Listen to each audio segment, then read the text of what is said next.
Hello, everybody. My name is Sriram Narayanan. I'm the Vice President for Publications for the Production and Operations Management Society. It gives me great excitement to bring to our community the first podcast in the series of podcasts we are planning to produce for the Production and Operations Management Society.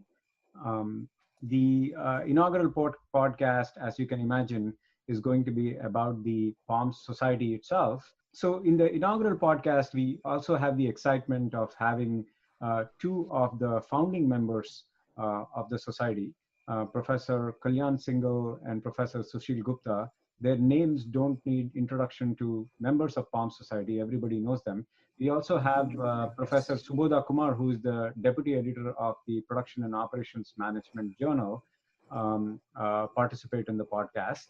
Without much ado, we are going to try and put some questions up for Professor Singhal and Gupta and have their perspectives on the society. Our basic idea in the inaugural podcast was to take us down the memory lane.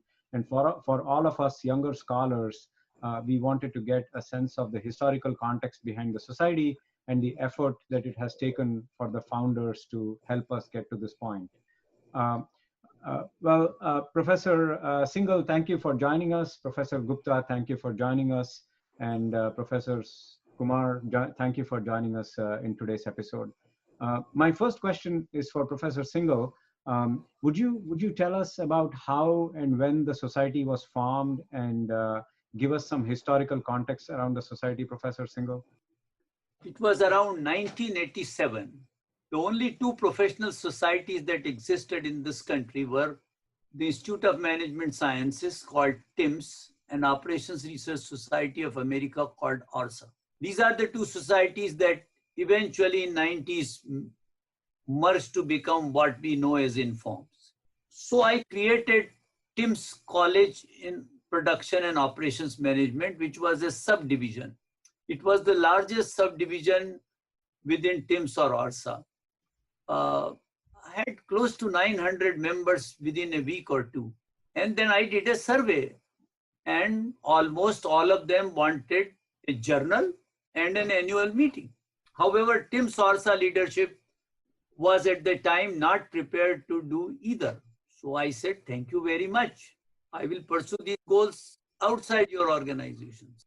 So I consulted with my spouse, Jaya, who is also a professor here, and told her that if we start this, our research career will be gone, our consulting career will be gone, but there will be a great service to the society community. We agreed. I asked her to give me $450. I called a lawyer and asked him to create a society. I needed two names as directors of the new society. So I contacted Sushil and he agreed, and my colleague Tiki Marsha. Within 2 weeks, again, I had 900 or so members, including Bob Hayes from Harvard, Martin Starr, who served as editor-in-chief of Management Science longer than anyone else from Columbia, Hao Lee from Stanford. We decided to have our first meeting in Washington, D.C. in October. Martin Starr came and he declared that we have arrived. We just have to move forward. And we had meetings, 90 in DC, 91 in New York, 92 in Orlando, and 93 in Boston. I was still POMS president. And Sushil and Marty Starr and I sat down and discussed where we go from here. Based on the experience of Toyota, we decided that if we have to make a difference, we have to make a long-term commitment, the three of us, and along the way, we will have to pay a price. Financial, personal, career. When the first issue came out, it again electrified the community. Everybody was happy with it. As the journal progressed, we had the need to decentralize it. Not many journals were decentralized by then, other than Management Science and Operations Research. We went for full-fledged decentralization. And again, the impact was unexpected. There was another major development. Our submission rate went up. The quality of the journal went up. As the journal expanded, we needed to bring a deputy editor on board for two very different reasons. One, as a staff function. to take care of day-to-day operating issues, technical issues. Second reason was line job. Somebody has to coordinate so many departmental editors. And there were policy issues. I alone could not do that. I needed somebody who can serve as an associate and an advisor both.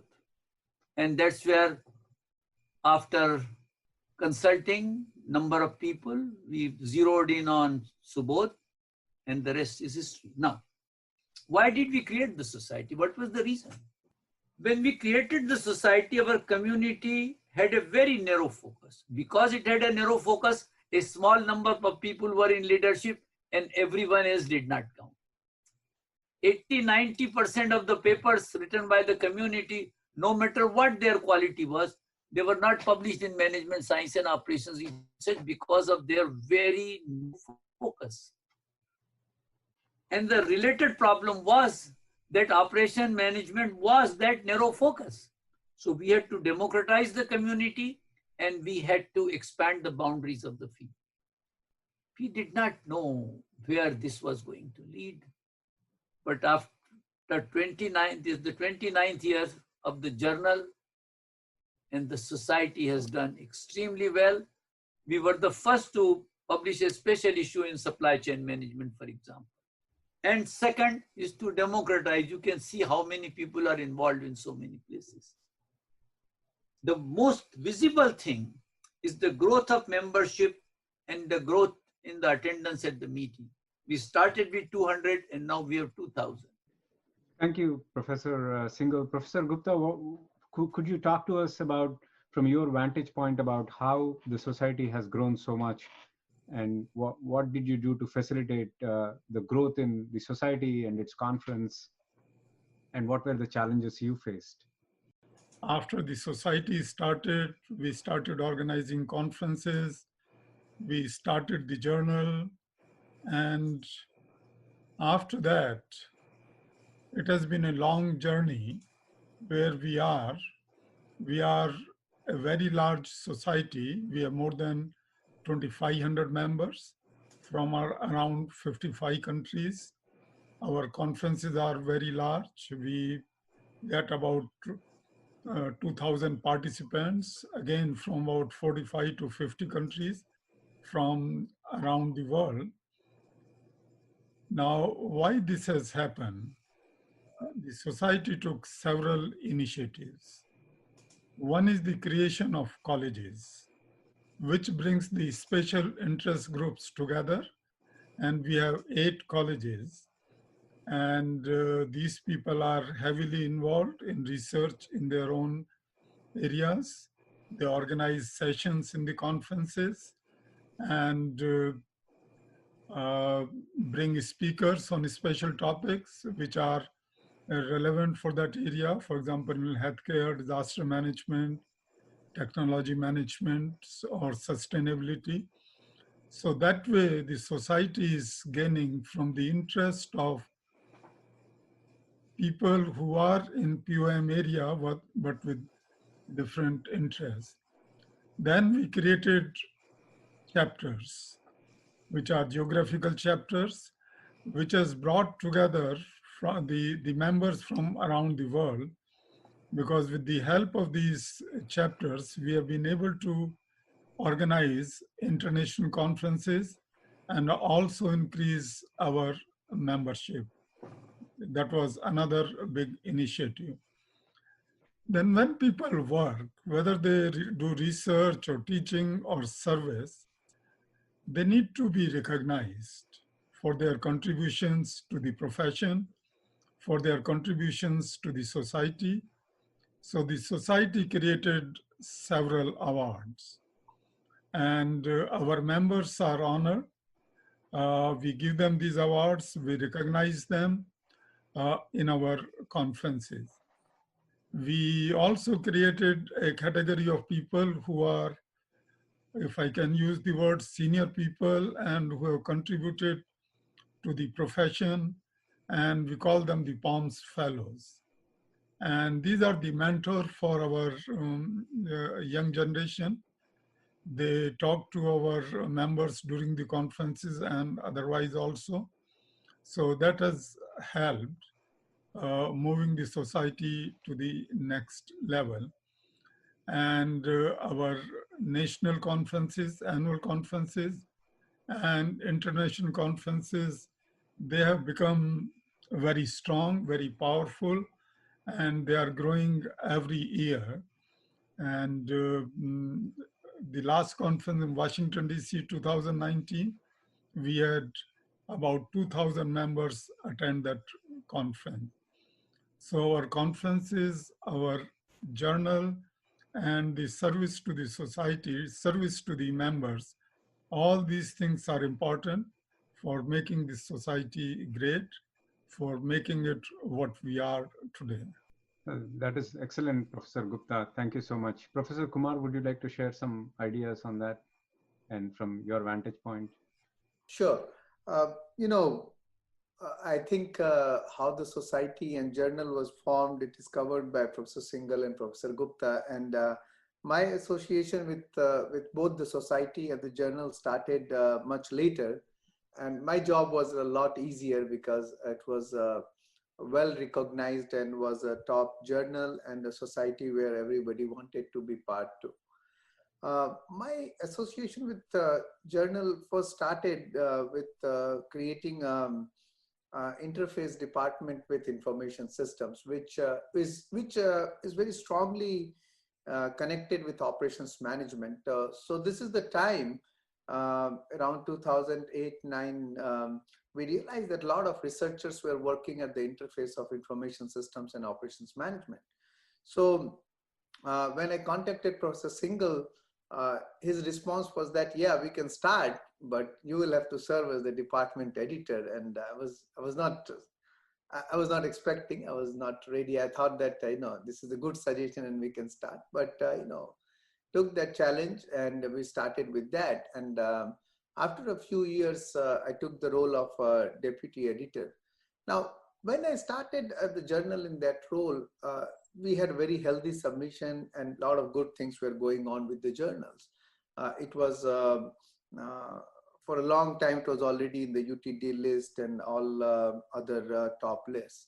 And there was no doubt that it was considered in all the top schools as the top journal.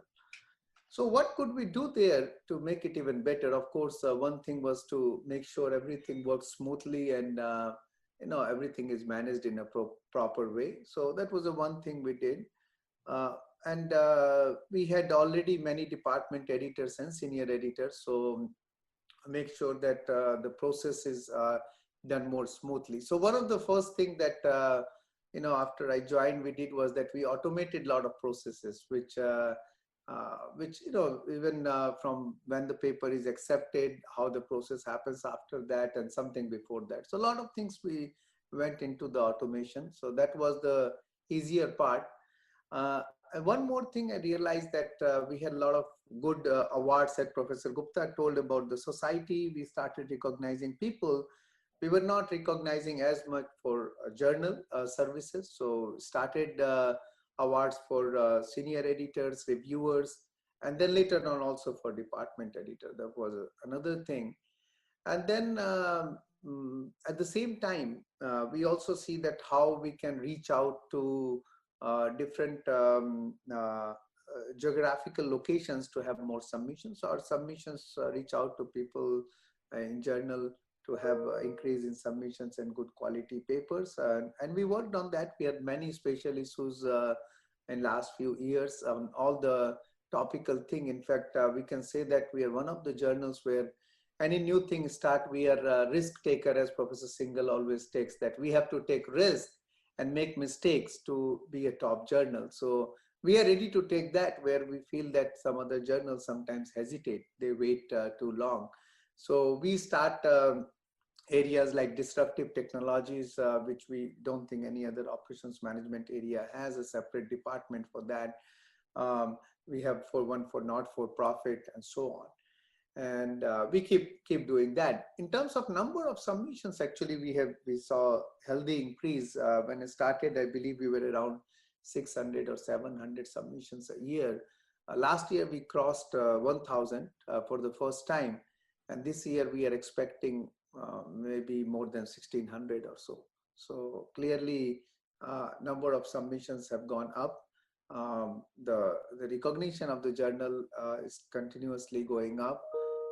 As a society also, we have grown a lot, and I think we continue to do so. So I think, as I told, my job was not that difficult because it was already cooked product and well-cooked product. So I think the only thing was to maintain and make it even better. So that's what my role has been with the journal.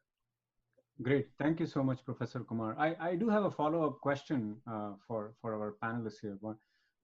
So since the formation of the society in 1987, I'm sure there have been several milestones to where the society is today. What would you believe are some of the leading milestones that facilitated the society to be where it is today, in your mind, both in terms of journal scholarship and in terms of the conference? What we were thinking was not only in terms of milestones, in terms of the product itself, but also in terms of your thinking and your approach to the society and the community itself.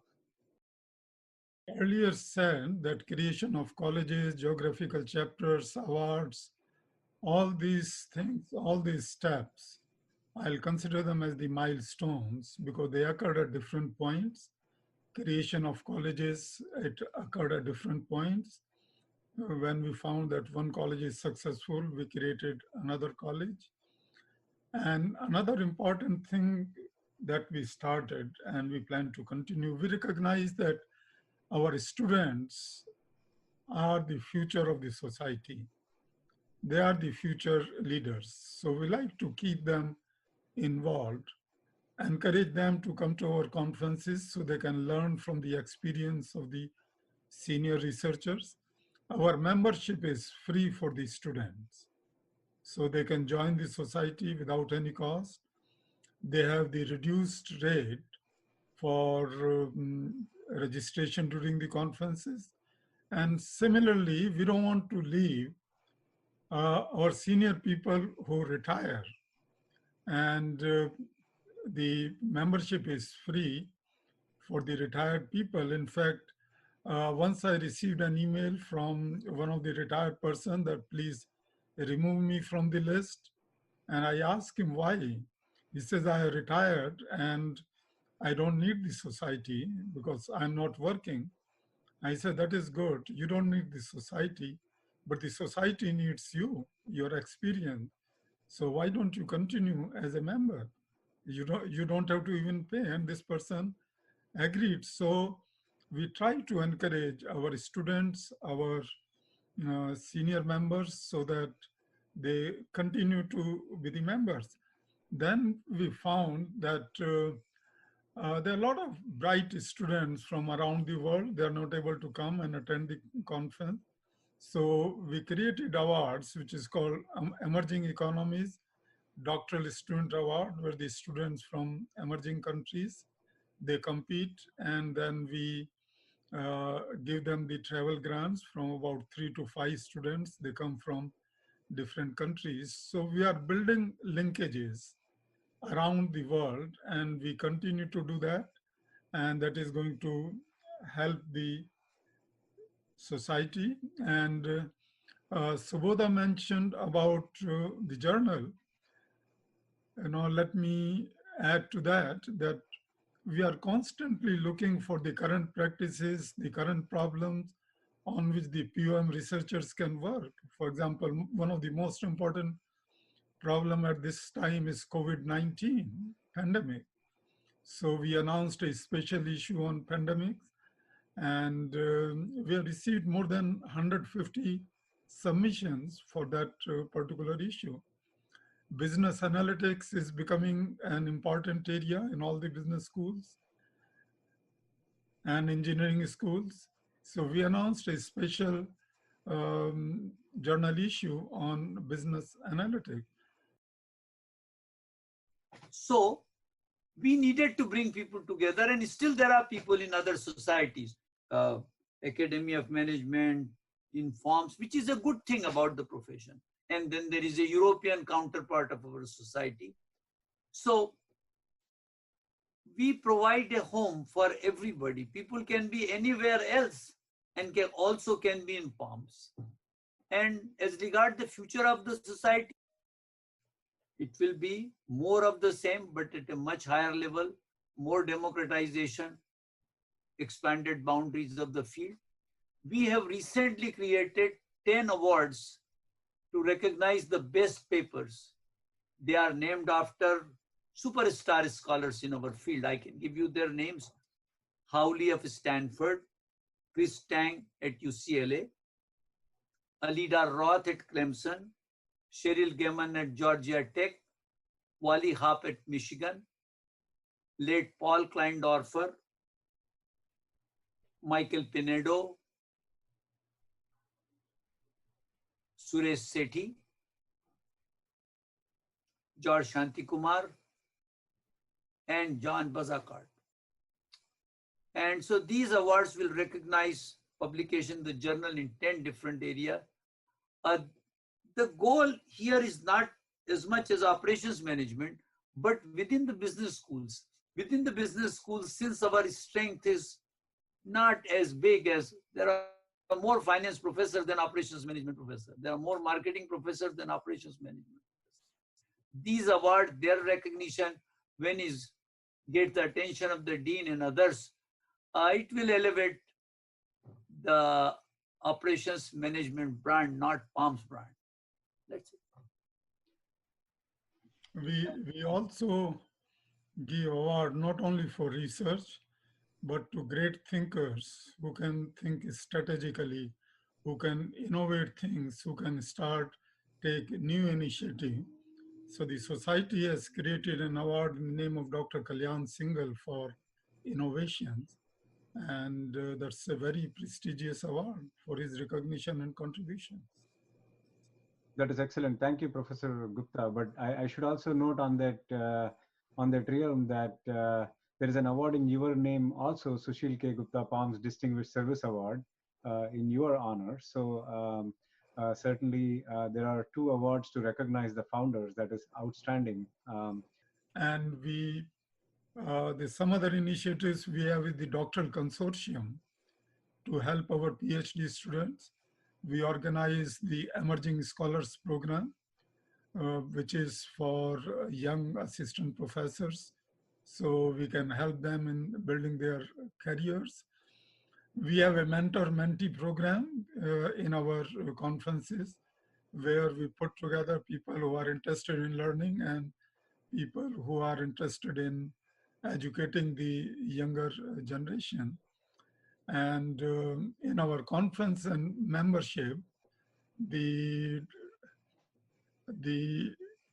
percentage difference between, I'll call it the diversity and inclusion, and we are getting more female members in our membership as well as the conference attendance. And there are a number of assistant professors who join, who come to the conference is increasing. So our motto is catch them young. Yeah. So let me add a few things. When Professor Gupta was talking about the vibrancy, and Professor Singhal was talking about as a journal, we want to be on the top. See, the few things we have done, which I think is very important for our society, how we reach. One was that we get more and more involved on social media these days, because that's the one way to reach, and we need people like our current VP publication, which is you, Professor Sriram, to have new ways to reach to our people, because the younger generation, they want to see and read differently. So we have been very active on social media. In fact, for both society and journal activities, we post on all sorts of pages. So we have active pages on Facebook, Twitter, LinkedIn, and we encourage all the listeners to follow us and join on those social media. I think that's very important to be aware of what's happening. We have any acceptances, we have new articles online, everything we do, as well as any new event from society. Also, our articles are cited in media. We also put that on our web page as well as social media pages. That's the one part. And the second thing, we realize that both quality of review as well as timeliness is very important, especially for people who are assistant professors on their tenure clock, as well as PhD students. So we have put a lot of emphasis on that what we can systematically do to both improve the quality as well as reduce the cycle time. And we have taken a lot of measures to do that from every possible direction, working with our editorial team, as well as providing all kind of supports. And we have done a very good job. Our average time we return to authors in 60 days, around 60 days. And our goal is to keep it consistent across papers. So, I think all these things have really helped us in getting better quality papers, and we have got a lot of appreciation from the authors on that. That is excellent, Professor Kumar. Thank you so much for sharing that. And I certainly would like to remind us, some of our listeners, that POMS has a very strong social media presence. We have a Twitter account, we have a Facebook account. So please go to our webpage and try to follow us on Twitter and Facebook. If you can, we certainly want to connect with many of you. That brings me to a different question, just in terms of operations management as a discipline itself. Professor Singhal, you've certainly written some articles in POMS about the growth of operations management as a discipline early on, and what is the sense of your sense of how operations management as a discipline itself has grown from POM's vantage point? That over 1989, when the society was started, to today, the discipline itself has grown quite a bit, starting from the Tim's Orsa days that you were talking about, that it was primarily mathematicals. Today we have so many different approaches. POMS is also more inclusive about publishing different approaches. So how has all this contributed to the body of knowledge in the academic community? See, the profession of operations management did not start in 89. It started 4 million years ago, when humans, not even Homo sapiens, but the humans that preceded us, they started making tools, stone, to kill animals, to extract more meat. So then you had development of metals. There was not much operations involved in agriculture. And then when technology developed further, all these ancient civilization, Egyptian, Mesopotamia, Indus Valley, Chinese, they had earlier stages of operations management. They were, even the numbering system did not exist, zero did not exist, but measurements were quite sophisticated. The tools were sophisticated. Their houses were more modern than the houses in which half of the humanity lives. They designed a bullock cart, which is still used after 4,000 years in India.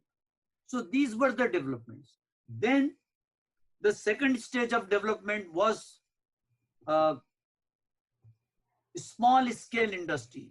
They did not have steam engine or internal combustion engine or turbines, but operations management developed. India had the most sophisticated textile industry, handicraft industry, and it was the largest exporter in the world. And then the way operations were managed, we don't have time here, but the certain textiles were manufactured at certain time of the day, depending on the humidity conditions. So this is how the field was. Then came the Industrial Revolution. And if you look at the field of operations, the whole basis of civilization, the whole basis of economics is to create goods and services. That is what our production and operations management. So given that it covers all human activities with certain things in agriculture uh, excluded, the field can keep on expanding as far as it wants. There is no limit to that. We have seen we go for non-profit. We have gone into industry studies. Supply chain was an old area. So supply chain have existed for thousands of years. They did not start in 1983, contrary to what you read in several publications. So the field will continue to expand. The other important part is that it should expand and make inroads in other disciplines. Organization, science people publish operations management, marketing publishes operations management, accounting, half of it comes from operations management. The only area that is immune to all other areas of business is finance. They are from another planet, so we don't interact much with them. So that is the perspective of how far our field can go. Let me add to that. I think Dr. Singhal has beautifully covered the development of the POM area and what is happening now. And at POMS, they are trying to encourage the interface between POM and other areas. That's why we have the Department of Interfaces with POM and Information System, POM and Marketing, POM and Accounting, POM and Finance, because we realize that in an organization, it is, these departments, they don't have to work in watertight compartments. So there has to be cross research between these areas, and that is beneficial to the POM area as well as to the organizations in general. So we are taking steps in that direction. Great. Professor Kumar, do you have anything to add to that, or? No, only thing I will add is that we also have POM economics. I just wanted to be full on interface. But yeah, I agree that all these interface departments have really helped us in grow. If we look in terms of number of submissions, we have, of course, the highest ones still are manufacturing, supply chain, but we are getting lots of submission in healthcare operations, which is one of the growing area. And it was only until recently when management science started this department on healthcare operations. Otherwise, there was no other major journal in the field where we are separate. Now we see it in JOM has it, I believe, something of that nature. OR has it, but POM has it started it a lot early on, and that's why we get a lot of papers on that. Similarly, still many journals don't have this interface department, and the good part of these interface departments is that we not only get papers from OM researchers, but also from people who are working in other discipline, but the interface of operations, they also have one. For example, in POM IS interface, we get a lot of paper from information system scholars. Same thing in POM marketing area, we get a lot of papers from marketing scholars. So that basically increases the reach and also the breadth of the journal. And I think that has really helped not only OM discipline, but it is helping other discipline. Also at the society, we have a lot of tracks in every annual conference on this interface tracks. And we have got a lot of traction from other disciplines. So I think that's another beauty of POM, that we have done it very successfully in making this happen. Thank you so much. My next question is primarily what is happening now, and Professor Gupta, you were talking about COVID, and how do you see the society evolve in the future? Do you believe that the COVID environment is going to have an impact on how we operate as a society, how we structure our conferences, or where would you see are the big impacts, or even areas where POM can contribute? In fact, you also mentioned that we have 150 submissions for for the special issue. Mhm. Would you shed some light on that? Yeah. I think COVID-19 has affected the society in the short term. We had to postpone our conference in Minneapolis. We did not, in fact, in this year, 2020, we could not organize a conference because our conferences are in the spring term.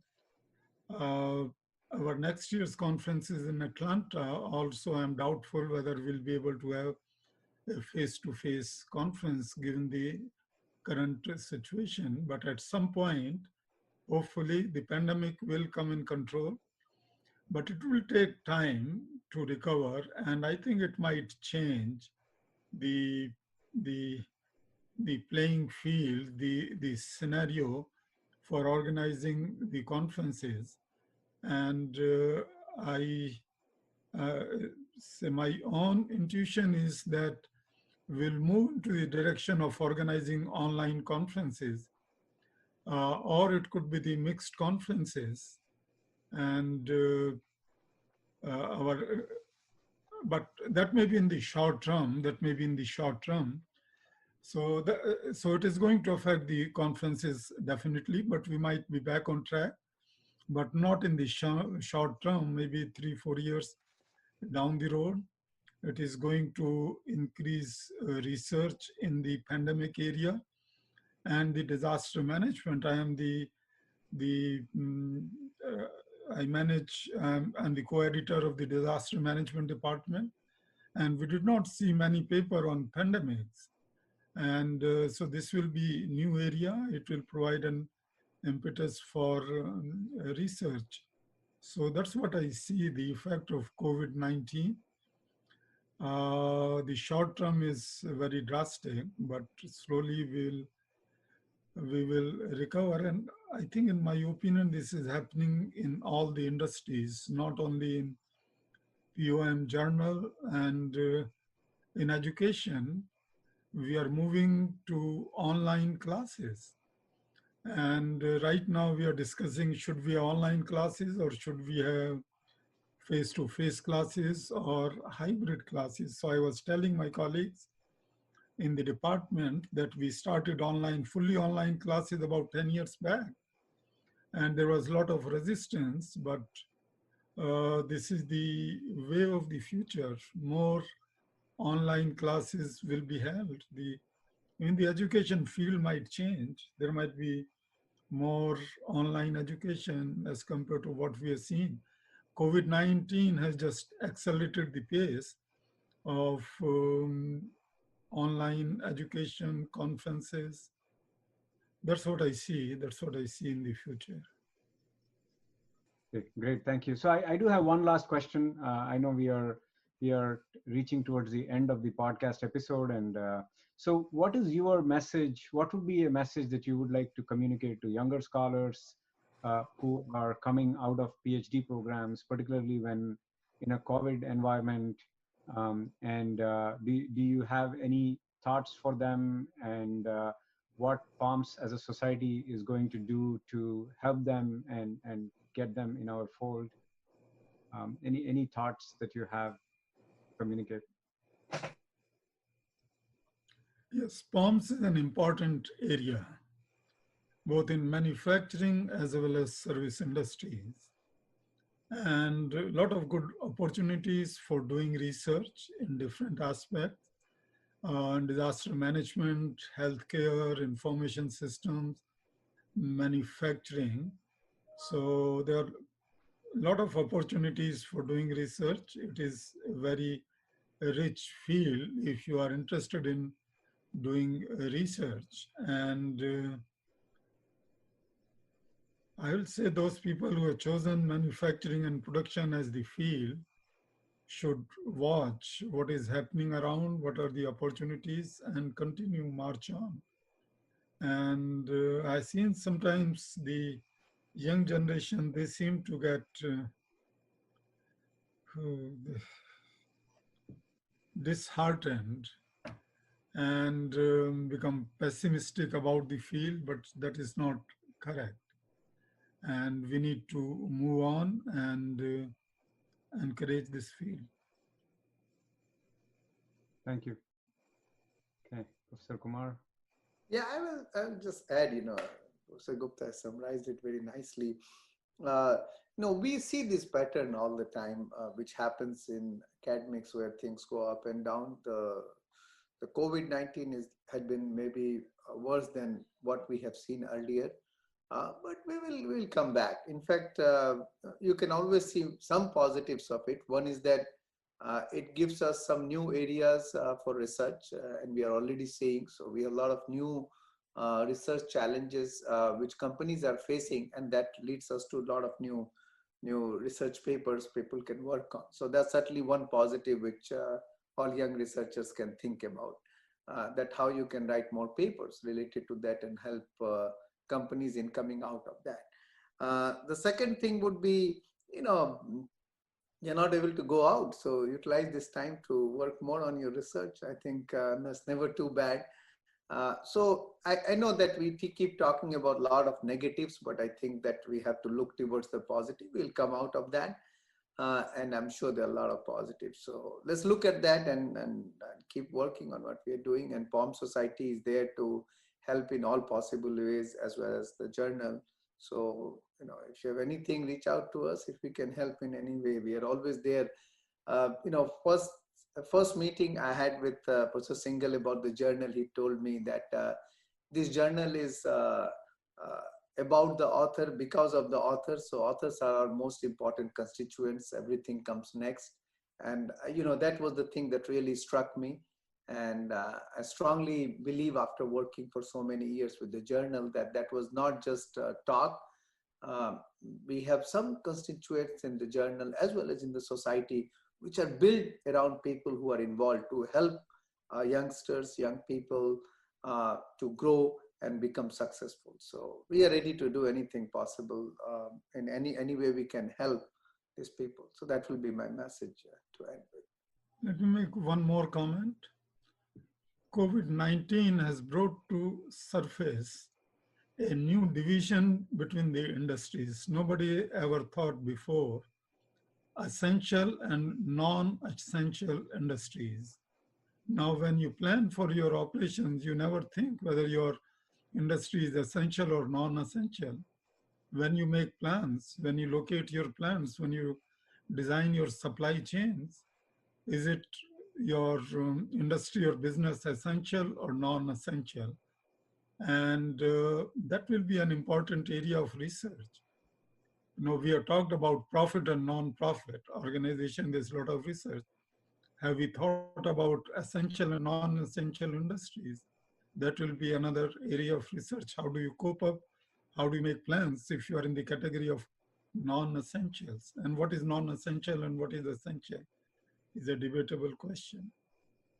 This is very significant. This is a very shrewd observation. This is not only about operations management. This is all about the society. Look at the society. How many things we produce are essential and how many are not, and how the productive resources are deployed world over. If you compare a low-income country like India and a high-income country like United States, and it gives you a lot of insights if you compare essentials versus non-essentials. Just 2 cents. So this sort of concludes our first episode of the POMS podcast series, and we want to thank Professors Gupta, Singhal, and Professor Kumar for taking the time to do this for us. And we certainly want to say that please look forward to more episodes on different aspects of the society. The goal for us in starting this podcast series is to bring to the community the different aspects of workings of the POMS community in general. And if you're excited about what you're listening and you want to contribute in some way, please feel free to reach out to us. You could write to me or write to Professor Subodha Kumar or Professors Sushil Gupta and Kalyan Singhal with your ideas. I'm sure everybody will be keen to hear. If you have anything to offer to us in terms of service or ideas, please feel free to reach out. We will look forward to continuing to engage with you in different ways and forms. Thank you so much.